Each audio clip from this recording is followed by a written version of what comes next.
Potter, I have Asperger's, a kind of autism. This has effects on me, negative and positive. Would I still have it in the spiritual world? How would that affect me when some of these quirks feel like me? That's a great question, Potter. So it's not, because we could say, if somebody, like my leg doesn't work, your leg will work in heaven. Right. But what if someone says, wait a minute, this is not just a problem that's got to get fixed. This is a part of who I am. So what do we want to say to Potter about that? Just yesterday evening, I watched the Temple Grandin movie again and was thinking about this very point about Temple Grandin was so shaped by her autism, you know what I mean? And she became this amazing person and everything. But would you take that autism away or something like that? I think I've thought before that our lives in this physical body are like pouring. The spirit is very malleable. And so in the flesh, we have kind of this, you pour this, it's like the boards for pouring a foundation. So you set up the boards, you pour spirit in there, and then it gets set in concrete in a certain way. Then you build this whole spiritual house on top of it, and you take the boards away. Now, so the question is autism a board or is it part of the concrete? Right. I think what the Lord is particularly interested in is how we deal, because we've all got a syndrome, even if it's your own idiosyncratic thing or whatever, we've all got something interesting. There are no normal people or something.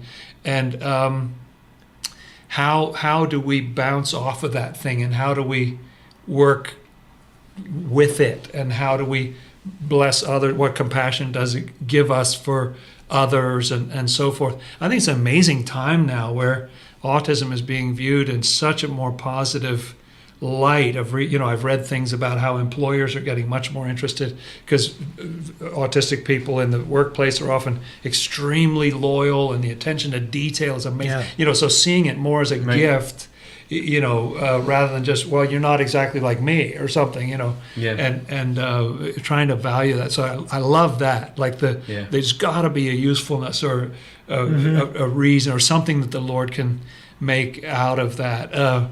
But it is a very interesting question. I would tend to think that your basement would always have been poured in that autistic, like that's part of what shaped you. But there's no limit to what can go on that foundation. On top of it. You know what I mean? Mm-hmm. I mean, it's not a limitation. It's a blessing. Swedenborg also talks about how the light shines through the clouds. We're like the clouds, and then the Lord's light shines through. It creates this unbelievable rainbow. And so I think, the Lord can shine through that, no problem whatsoever. Right. So those are the answers that come to mind. Great. Can I just add one? Yeah. Two things, actually. Please. One is something that I've really gained from my wife, who she's the director of student support at Bernathen Church Elementary School. So she works with students who have special needs. And the important thing to remember is that we're people first. We're fundamentally our loves, our thoughts, our intentions, our deeds, and those don't always express themselves in the natural world the way we would hope, most inwardly desire.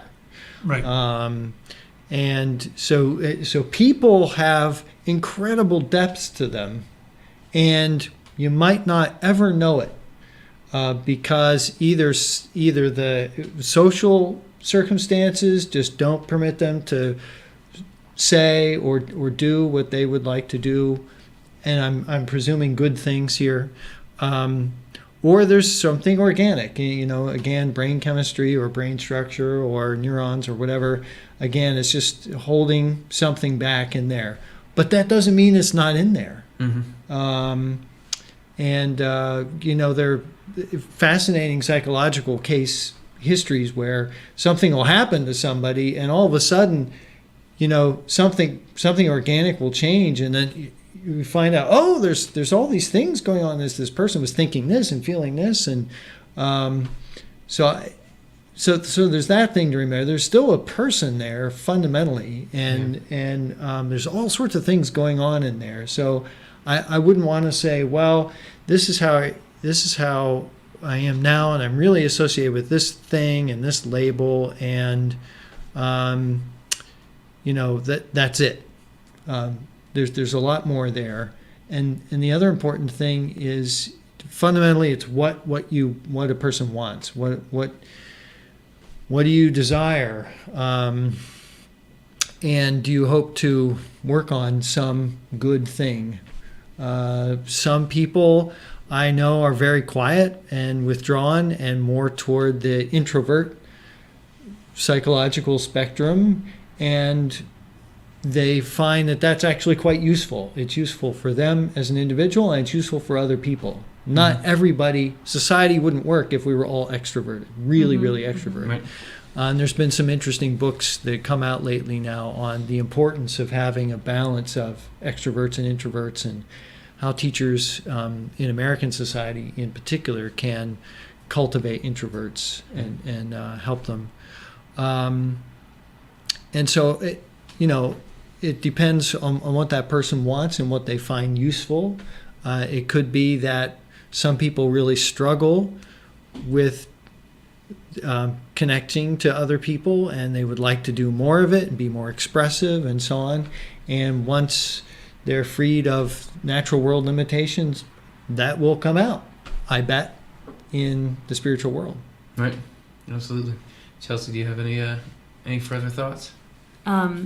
Mostly just echoes of what these guys have already said, of just it seems like our time in this world is sort of to this vehicle of our figuring out who we are and what we want to be, and like it seems like it's training a level of intention and like intentionality about what we want to identify ourselves with and what we want to choose not to. So whatever whatever hand you were dealt, that sort of process seems like a parallel one. And it brought to mind the question just before about children in heaven, because when we were working on the show, Children in Heaven, I think was the title, I was so fascinated to hear about how even children who didn't live to be rational or have any sort of sense of, autonomy maybe in their life in this world, and yet they are raised in the spiritual world, and when they reach an age of rationality, they were, even though they live in heaven, they were then let down into their inherited